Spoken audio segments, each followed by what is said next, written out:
ચાલો દોસ્તો, તો હોલ્ડિંગ બોક્સ ની અંદર આપ સર્વનું હાર્દિક સ્વાગત છે.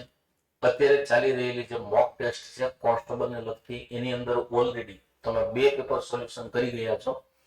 તો આજ વાત કરીએ ત્રીજા પેપરની, કે જેની અંદર પાછા આપણે મેથેમેટિક્સના 20 ક્વેશ્ચન લઈને આપણે હાજર થયા છીએ, જેની અંદર સમય કાર્યનું વેતન અને ગુણોત્તર લગતા પ્રશ્ન છે, ભાગીદારીને લગતા પ્રશ્ન છે. તો એની જો ટ્રીકથી વાત કરવામાં આવે તો ટ્રીકથી કઈ રીતે દાખલો ગણી શકાય, એમાં સૌપ્રથમ પહેલો પ્રશ્ન આપણને આપેલો છે કે ત્રણ સંખ્યાઓ, ફરીથી એકવાર, ત્રણ સંખ્યાઓનો સરવાળો 234 છે. જો પહેલી અને બીજી સંખ્યાનો ગુણોત્તર 4/5 અને બીજી અને ત્રીજી સંખ્યાનો ગુણોત્તર 8/9 હોય તો બીજી સંખ્યા શોધો. હવે જ્યારે એકની એક સંખ્યાના બબે અને રેશિયો આપે ને તેમાં ઝેડ વાળી પદ્ધતિની એપ્લાય કરી અને ત્યારબાદ છે ને ગુણોત્તર સરખાવવાના. તો પહેલી અને બીજીનો રેશિયો આપ્યો છે 4/5 એટલે આને કહેવાય 4/5, અને ત્યારબાદનો ગુણોત્તર આપ્યો છે 8/9 એટલે આને કહેવાય 8/9. આમાં ઝેડ વાળી પદ્ધતિ એપ્લાય કરી દો એટલે ઝેડ છે તો આવી રીતના થશે. તો 8 ચોક 32, 8 પંચા 40 અને 9 પંચા 45. તો આ રેશિયો થશે ને એ થશે 32/40/45. તો આની અંદર 5 ને 2 7 અને 4 ને 4 8 9 10 ને 11, એનો મતલબ એવો છે ટોટલ 117 છે. તો હવે તમે એક વસ્તુ વિચારો તો 117 ભાગ બરાબર આપણને કિંમત શું આપી છે તો કે 234. તો આપણને શું કીધું બીજી સંખ્યા શોધો. તો બીજી સંખ્યાનો ભાગ શું હતો? 40. તો 40 ભાગ બરાબર કેટલા? તો અહીંયા જો જોવામાં આવે તો સીધા મને તો ડબલ દેખાય છે, કારણ કે 7 દુ 14 નો ચોગડો, તો 40 દુ કેટલા થશે? 80. અહીં ક્યાંય 80 વિકલ્પમાં નથી આપ્યા અને જવાબ આવશે આપેલ પૈકી એક પણ નહીં. તો સીધા તમને ડબલ જ દેખાઈ રહ્યા છે, બરોબર? કે જ્યારે કોઈ અલગ અલગ કિંમત વાળો ને દાખલો હશે ત્યારે તમે ઝેડ વાળી પદ્ધતિ એપ્લાય કરી અને દાખલો ગણી અને ત્રણેય ગુણોત્તરને સરખાવી શકશો. આગળનો પ્રશ્ન આપેલો છે કે જો A/B બરાબર 2/3 ને B/C બરાબર 4/5 હોય તો A/B/C શોધો. તો ઝેડ વાળી પદ્ધતિ એપ્લાય કરી નાખો. 2/3 અને 4/5 ઝેડ બની નાખો તો 2 ચોક 8, 4 ફેરી 12 અને 5 ફેરી 15. તો આનો રેશિયો આવશે 8, 12, 15. ઓપ્શન નંબર બી તમને આપેલો છે. નેક્સ્ટ ત્રીજા પ્રશ્નની જો વાત કરવામાં આવે કે 3 બાસ્કેટમાં 3/4/5 ના ગુણોત્તરમાં નારંગી છે. તો 3/4/5 ના ગુણોત્તરમાં નારંગી છે. તો પ્રથમ 2 બાસ્કેટ છે એમાં નારંગીની સંખ્યા કયા ગુણોત્તરમાં વધારવાથી નવો ગુણોત્તર 5/4/3 થાય, 5/4/3 થાય. આ દાખલાની અંદર એક પદ્ધતિ એવી પણ એપ્લાય થઈ શકે કે અત્યારે હાલમાં જે જૂનો જથ્થો છે ને એનો રેશિયો શું છે? 3/4/5. અને આ બેમાં કેટલા ઉમેરવા છે? આ બેમાં ઉમેરવાના છે તો કેટલા ઉમેરવાથી નવો રેશિયો 5/4/3 થાય? તો જનરલી અમુક લસા લેતા હોય, અમુક કઈ ને કઈ પદ્ધતિ એપ્લાય કરતા હોય. હું એવું કઈ કરવા માંગતો નથી. હું ખાલી એટલું વિચારું છું કે ખાલી મને એટલું કહો આ વસ્તુમાં કઈ ચેન્જ આવવાનો છે ના. હજી પર કીધું તમારે છે ને પેલા બાસ્કેટમાં ઉમેરવાના છે, બીજા બાસ્કેટમાં ઉમેરવાના છે. તો આ બાસ્કેટ તો એટલું રહેવાનું છે. તો તમે એક કામ કેમ નથી કરતા આપણે કે આનો અને આનો આંકડો સમાન કરી નાખીએ. બે નો આંકડો કેવો કરવાનો છે? સમાન. કારણ કે આમાં જેટલી નારંગી છે એટલે આમાં સમાન કરવા માટે શું કરવાનું? તો 5 × 3 એટલે 15 જવાબ આવે. તો હું છે ને એક કામ કરું, આને 15 માં કન્વર્ટ કરી નાખું. કારણ કે અહીંયા 3 છે, અહીંયા 5 છે, બે ના ઘડિયામાં 15 કોમન રકમ આવે. એટલે હું અહીંયા 15 કરવા માટે છે ને આને 3 વડે ગુણ નાખું. તો આને એકને ગુણો તો બધાને ગુણ નાખો. તેનો મતલબ એવો થાય 3 તેરી 9, 3 ચોક 12 અને 3 પંચા 15. એટલે આ રેશિયો છે ને એ 9, 12 અને 15 કહેવાય. આને 15 લાવો હોય તો કેટલા વડે ગુણ નાખો? 5 વડે. તો ગુણાકાર કરો, 5 25, 5 ચોક 20 અને 5 તેરી 15. હવે જોવો કે જે છેલ્લી જે નારંગીનો બોક્સ હતું એવડો તો એનું એરિયો, તો કે હા એમાં તો કઈ ચેન્જ ન થયો. તો અહીંયા કેટલા વધાર્યા? તો કે 16 નારંગી વધારી. અને અહીંયા કેટલી વધારી? તો કે 8 નારંગી વધારી. તો રેશિયો આવશે 2/8 દુહળ. રેડી? આ રીતે ઈઝીલી આને ગણી શકાય. આમાં બસ ખાલી માઇન્ડ ગેમ હતી. આમાં કઈ લસાણ એવી બધી રામાયણ કરવાની કોઈ પણ જરૂરિયાત નથી. Okay, number 2. નેક્સ્ટ ક્વેશ્ચનની જો વાત કરવામાં આવે કે 3 મિત્રો છે, રવિ, વિરાટ અને રોહિત, એની વચ્ચેના રકમ 3/4/5 ના ગુણોત્તરમાં વહેંચવામાં આવે છે. જો વિરાટને 6160 રૂપિયા મળે તો રવિને કેટલા રૂપિયા મળે? તો વિરાટનો હિસ્સો વચ્ચે છે, વચ્ચેના ભાગ કેટલા છે? 4. તો 83 મૂકીએ કે 4 ભાગ બરાબર 6160. તો આપણે શોધવાનો છે રવિનો હિસ્સો. તો રવિ આગળનો જ વ્યક્તિ છે, તો 3 ભાગ બરાબર કેટલા? તો પેલા એક કામ કરો, નક્કી કરી લો કે એને કેટલા વડે ગુણ્યા હશે. તો અહીંથી ગુણાકાર ચાલુ કરો એટલે 4 એકા 4 તો 2 વધ્યા, 4 25 તો 1 વધ્યા, ચોકો 16 ને વાહે મૂકી દીધી મીંડી, બરોબર. એટલે 1540 ગુણ્યા 4 કરો તો 6160 આવે. હવે મારીને 3 વડે ગુણવા ગયા, ગુણ્યા 3 કરી નાખો તો 0 સાથે 3 એટલે 0, 4 તેરી 12 નો બગડો, વધી 15 તેરી 45 ને 46 4620 રૂપિયા આવે. તો 4620 રૂપિયા એટલે ઓપ્શન નંબર સી છે. નેક્સ્ટ 5મા પ્રશ્નની અંદર કીધું છે પીક્યુ અને આર ની હાલની ઉંમરનો સરવાળો તમને 108 વર્ષ આપ્યો. તો 108 વર્ષ હાલમાં આપ્યા. આમાં છે ને એક વસ્તુ કહી દઉં કે ક્યાંય એટલે ક્યાંય એક્સ ધારવાનો થતો નથી, પણ એને ઉંમર સંબંધિત નો ચેપ્ટર આપ્યું, બરોબર. હંમેશા એને બને ને તો વિકલ્પ ઉપર વયા જાવ, ફટાફટ દાખલાને ગણી શકાય, ઉંમરના દાખલા. અને જો એમાં ન જવું હોય તો ફટાફટ દાખલાની છે ને સ્પીડ રાખો એટલે ઓટોમેટિકલી થઈ જાય. ભાઈ 3 વ્યક્તિ છે પીક્યુ અને આર, એનો ઉંમરનો સરવાળો કેટલો આપ્યો? 108. અચ્છા, કેટલા વર્ષ પહેલા? તો કે 12 વર્ષ પહેલા. તો 3 વ્યક્તિના 12 વર્ષ ઘટે. અચ્છા, એનો ઉંમરનો ગુણોત્તર આપી દીધો છે. પીક્યુ અને આર નો રેશિયો આપણને કેટલો આપ્યો છે? તો કે 1:3:5. તો આપણને કીધું છે આજથી 12 વર્ષ પછી એમની ઉંમરનો ગુણોત્તર શું હશે? હવે તમે એક વસ્તુ વિચારો, સરવાળો હાલમાં આપ્યો અને ગુણોત્તર 12 વર્ષ પહેલા આપ્યો. તો 3 વ્યક્તિના 12 વર્ષ ઘટે એટલે 12 એકા 12, 12 દુ 24 ને 12 તેરી આમાંથી 36 વર્ષ ઘટી જાય. તો હવે તમે વસ્તુ વિચારો કે આમાંથી 36 કાઢી નાખો એટલે 8 માંથી 6 જાય તો 2 વધે, અને અહીંયા 10 માંથી 3 જાય તો 7 વધે. એટલે હાલમાં બધાનો સરવાળો 72 વર્ષ. હવે 72 વર્ષને મેં કીધું કે 5 ને 3 8 ને 9 ભાગમાં વેચી નાખો તો 9 8 72, એટલે દરેક વ્યક્તિ 8 વર્ષનો એક ભાગ બરાબર આવે. હવે તો વિચારો, એને એવું કીધું છે પેલા બધાની 12 વર્ષ પહેલાની ઉંમર શોધી લ્યો. તો અહીંયા છે ને એક ભાગ બરાબર 8 વર્ષ, તો પી 8 વર્ષનો હોય, 8 તેરી 24 એટલે ક્યુ 24 વર્ષનો હોય, અને 8 પંચા 40 તો આવડો 40 વર્ષનો હોય. તો આ 8 વર્ષ 12 વર્ષ અને 40 વર્ષ આવ્યા ને, એ કેટલા વર્ષ પહેલાના આવ્યા? તો કે 12 વર્ષ પહેલા. મને એને એવું કીધું છે કે 12 વર્ષ પછી એનો સરવાળો કેટલો થાય? તો 12 વર્ષ પહેલા અને 12 વર્ષ પછી એટલે ટોટલ 24 વર્ષનો આમાં જમ્પ લાગે. તો 24 વર્ષ આમાં પ્લસ કરો, 24 વર્ષ આમાં પ્લસ કરો, 24 વર્ષ આમાં પ્લસ કરો. તો અહીંયા 24 ને 8 32 વર્ષ થાય, આગળ 24 ને 24 48 વર્ષ થાય, અને અહીંયા 64 વર્ષ થશે. હવે બધાને છે ને 8 વડે ભાગી શકાય છે. તો 8 ચોક 32, 8 છ 48 ને 8 64. હજી હું 2 વડે ભાગી શકું તો આના અડધા 2 થાય, આના અડધા 3 થાય, આના અડધા 4 થાય. તો આનો રેશિયો કેટલો આવશે? 2:3:4. વિકલ્પ નથી આપ્યો એટલે ઉપર પૈકી એક પણ નહીં આનો જવાબ આવશે. ઓકે, તો અહીંયા 24 પ્લસ હજી હું કહી દઉં, 24 શું કામ મેં પ્લસ કરેલા છે? કારણ કે ઓલો ડેટા તો એ 24 વર્ષ પહેલાનો હતો, અને તમને 24 વર્ષ સોરી 12 વર્ષ પહેલાનો હતો, અને 12 વર્ષ પછીનો કીધું એટલે 12 ને 12 24 વર્ષ પ્લસ થશે. ઓકે, નેક્સ્ટ ક્વેશ્ચન ની જો વાત કરવામાં આવે તો એને કીધું છે એ, બી અને સી આ 3 વ્યક્તિઓ છે, એમની વચ્ચે 1380 રૂપિયા વેચવાના છે. તો ફરીથી વાર, એ, બી અને સી ની વચ્ચે 1380 રૂપિયા વેચવાના છે, અને જો એ, બી ને સી ને જેટલી રકમ મળે છે એના કરતા અનુક્રમે 5, 10 ને 15 રૂપિયા ઓછા આપવામાં આવે તો આ લોકોને રકમ 2:3:4 ના પ્રમાણમાં વેચી શકાય. તો એને મળતી રકમ કેટલી? હવે તમે એક વસ્તુ વિચારો, 1380 ને ડાયરેક્ટ હું 2:3:4 ના પ્રમાણમાં ન વેચી શકું. આ દાખલો છે જીપીએસસી ક્લાસ 1 2017 નો. તો ડાયરેક્ટ આ 1380 ને 2:3:4 ના પ્રમાણમાં ન વેચી શકાય. એનું કારણ છે તમને કન્ડિશન પણ આપેલી છે કે જો ને એ ને 5 રૂપિયા ઓછા આપવામાં આવે, બી ને 10 રૂપિયા ઓછા આપવામાં આવે, સી ને જો 15 રૂપિયા ઓછા આપવામાં આવે તો એને બાકીની રકમ વેચી શકાય. તો એનો મતલબ એવો થાય કે આનો સરવાળો કરી નાખો એટલે 10 ને 5 15 ને 15 30, ઘડીક વારમાંથી 30 માઇનસ કરી દો તો 1350 રૂપિયા તો વેચી શકાય. તો એને આ પ્રમાણમાં વેચી નાખો. તો 4 ને 3 7 ને 2 9, હું આમ કહી શકું કે 9 ભાગ બરાબર 1350. તો એના 2 ભાગ બરાબર કેટલા? તો 15 માં 135, તો 15 દુ 30, તો એને 300 રૂપિયા મળે.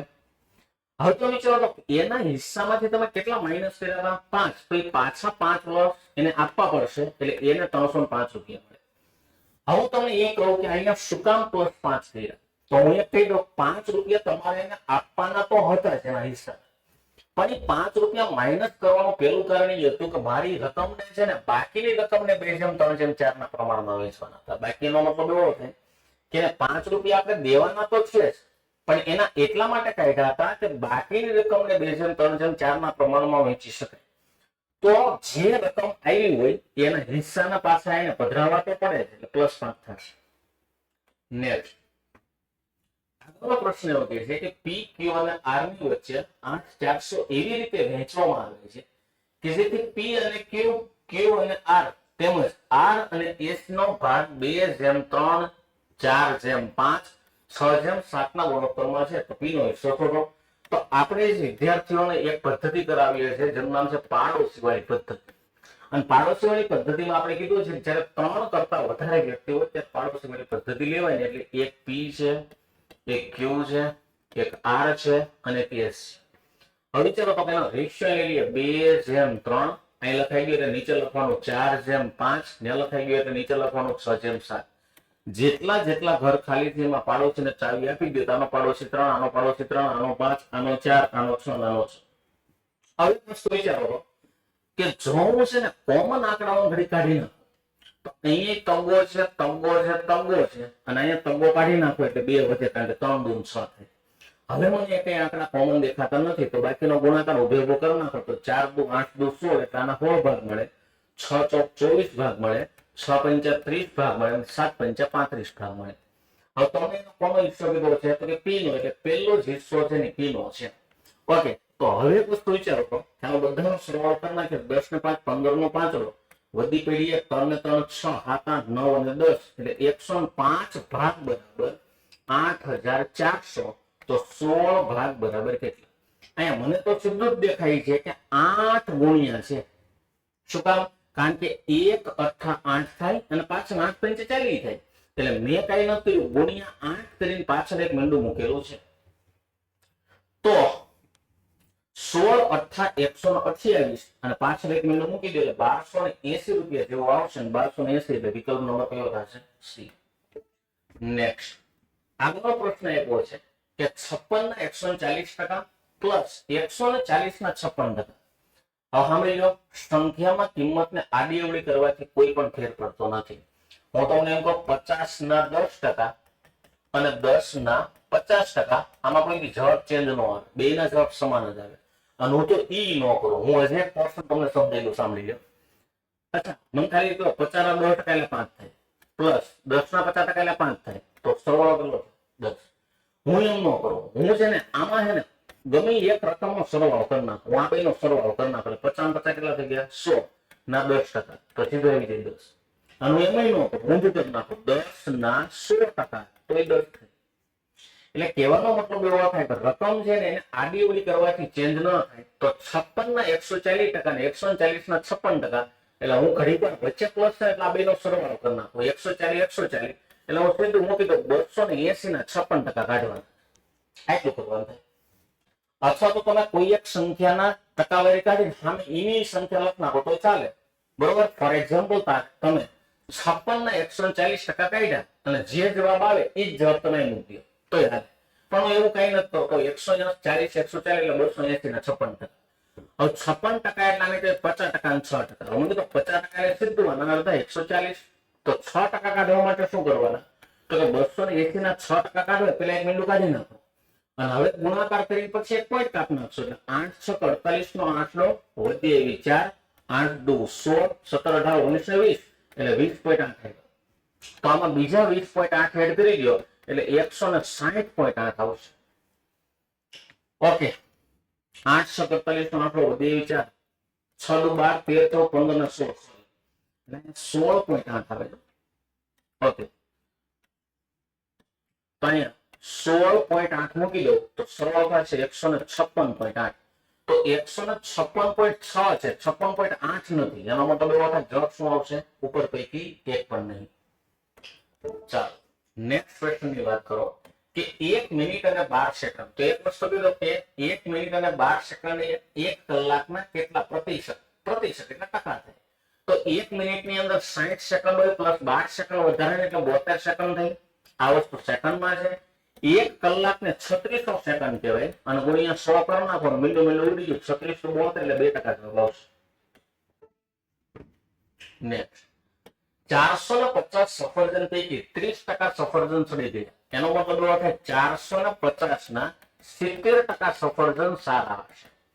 હવે 70% કાઢવા માટે મીંડું કાઢી નાખો. 7 5 35 નો 5 નો વધી આવી તો 7 4 28 29 30 અને 31 એટલે 315 સફરજન સારા હોય.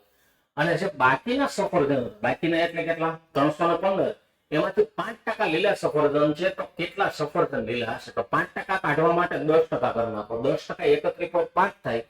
તો 31.5 ના અડધા કરવા હોય તો 30 ના અડધા 15 હોય, 1.5 ના અડધા 0.75 એટલે 15.75 સફરજન આવે.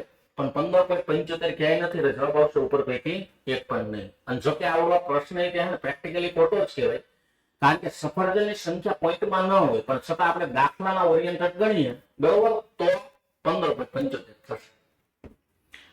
આગળનો પ્રશ્ન, એક કામદારનો પગાર પ્રથમ 10% વધારવામાં આવે છે અને પછી 20% ઘટાડવામાં આવે અને આ પ્રક્રિયાના કારણે એનો પગાર 16,720 થાય છે.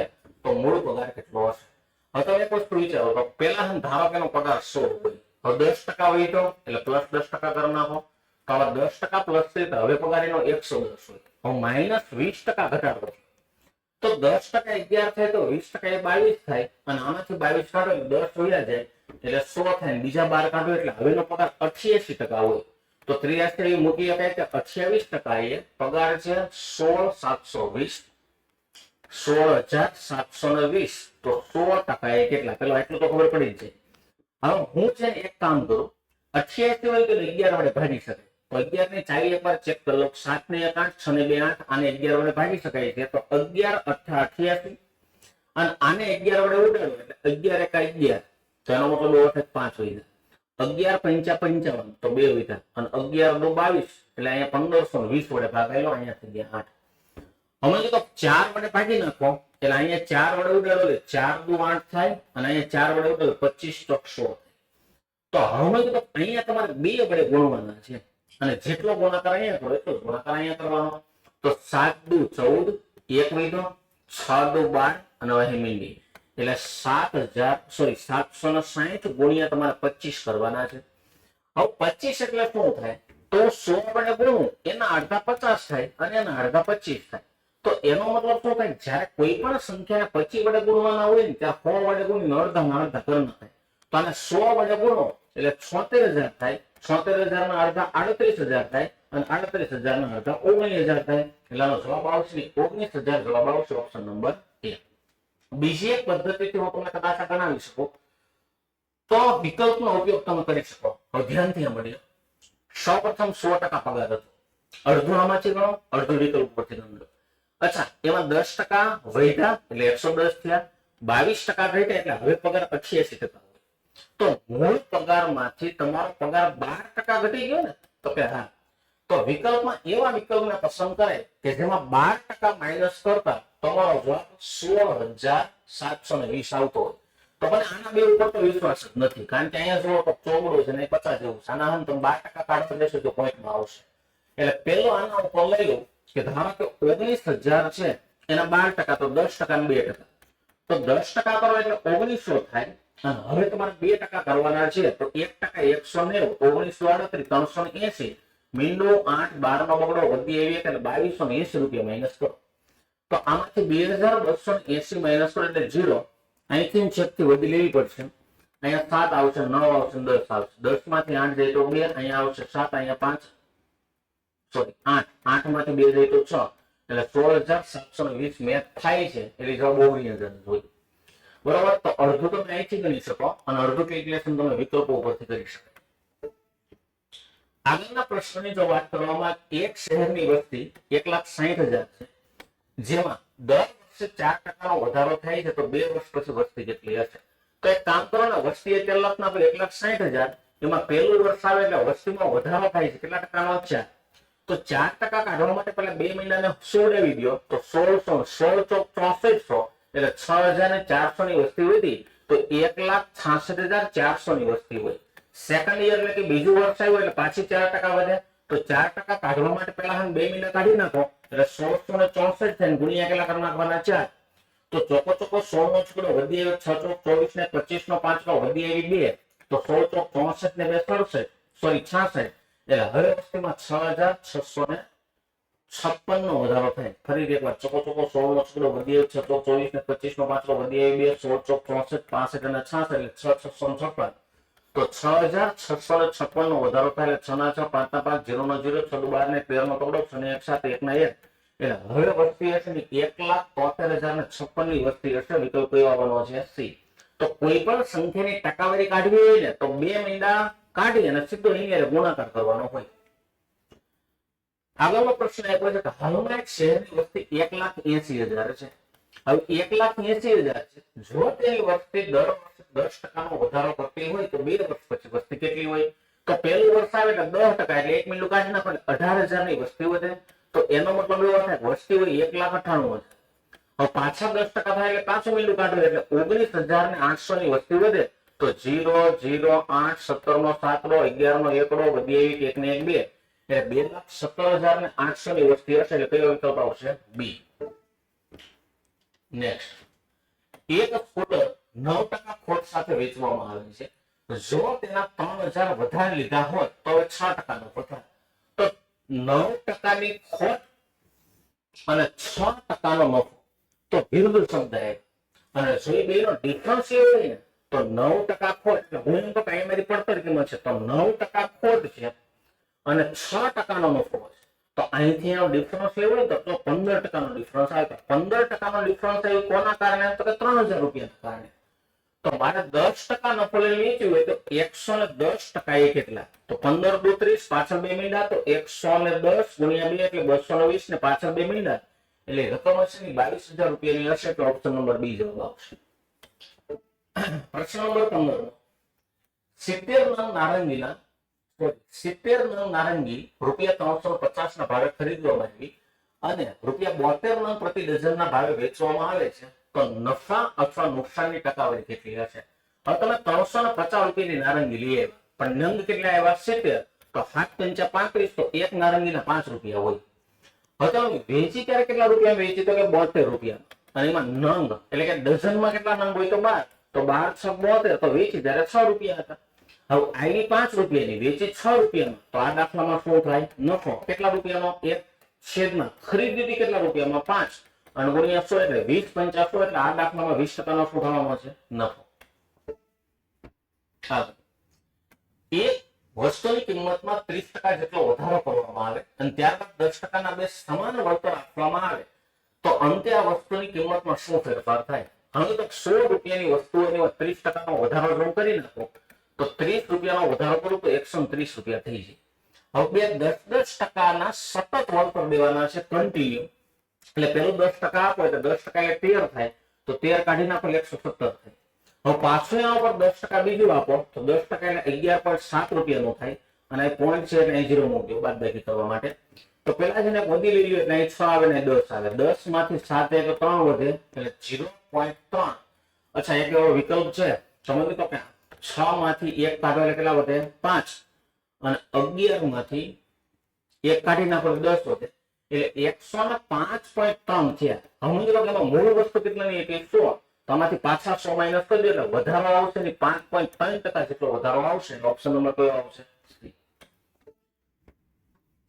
આગળના પ્રશ્નમાં કીધું છે કે એક વસ્તુને એક ચોક્કસ ફરી દેવા જો કોઈ એક વસ્તુને ચોક્કસ કિંમતના 75% જેટલા મૂલ્ય પર વેચવાથી 10% ખોટ જતી હોય તો તે ચોક્કસ કિંમત પર વેચવાથી કેટલા ટકા નફો થાય? તો 10% ખોટ ગઈ છે કેટલા ટકા વેચી? 75%. તો 75% અને 10% ખોટ ગઈ તો મૂલ્ય 90% હોય. હજી એકવાર 10% ખોટ ગઈ હોય તો મૂલ્ય કેટલા ટકા હોય? 90. પણ એ કેટલા ટકા? 75% મૂલ્ય વેચી. જો એને રેગ્યુલર 100% વેચું તો એમાં શું થાય? હવે એક કામ કરો તો 25 વડે ભાગી નાખો. 25 તેરી 75 25 ચોક 100 તો 30 તેરી 90 એટલે ગુણ્યા 30 કર્યા તો 40 તેરી 120 પણ વેચાણ કિંમત હોય ને એ 120% હશે. તો 120% માં તમારી મૂળ કિંમત તો 100% હોય તો વધારાનો જે નફો થશે કેટલા ટકા થશે? 20%. 20% નથી આપ્યા એટલે ઉપર પૈકી એક પણ નહીં. નેક્સ્ટ આગળનો પ્રશ્ન આપ્યો છે કે બે ટેબલની મૂળ કિંમતનો સરવાળો 62,500 છે. આ ટેબલો અનુક્રમે 20% અને 30% નફાથી વેચાય છે અને જો તેમની વેચાણ કિંમત સરખી હોય તો યાદ રાખજો ટેબલ 1 ની વેચાણ કિંમત બરાબર ટેબલ 2 ની વેચાણ કિંમત આ બે સરખી છે. હવે નવું કીધું કે બે ટેબલો અનુક્રમે 20% અને 30% નફાથી વેચે તો એમ કહો કે ટેબલ 1 ના અચ્છા 20% નફાથી એટલે આને 120% વેચી હોય ને. હજી મૂળ કિંમત તો 100 હોય તો સમજો તો 20% નફા વેચી હોય અને વેચાણ કિંમત 120% હોય ટેબલ 1 બરાબર કારણ કે બેની વેચાણ કિંમત સમાન છે. ઓલાને 30% નફાથી વેચી એટલે ટેબલ 2 ના 130% કારણ કે વેચાણ કિંમત બેની સમાન છે.